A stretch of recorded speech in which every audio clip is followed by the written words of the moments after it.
Kei te piki haere tonu te maha o ngā kihi o Mikona ki roto o Aotearoa nei. Kia tahuri ake tātou ki ngā tatauranga o te rānei. Tahirau, whā te kaumārua. Ngā kehi kōwhiori hou i o tātou hapori i te rānei. Tahirau mā toru o enei kehi hou nei ki roto o tāmaki makaurau. Ko te toinga ara, kei tēnā rohe, puta no i te motu e takoto ana.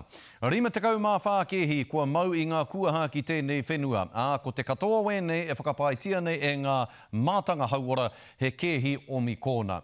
Toko iti tonu ngā tāngata e tūroro ana i te kōwhiori i roto i te hohipera, ara toko ono noiho, ka mutu kāre he tangata kotahi e tiaki nāna i te wahanga whaomomo i tēnei wā.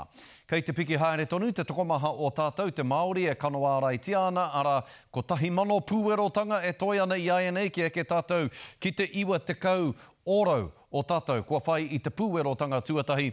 Waru te kaumārima orau tonu o ngai tātou te Māori, kua whai i ngā pūerotanga e rua i tēnei wā.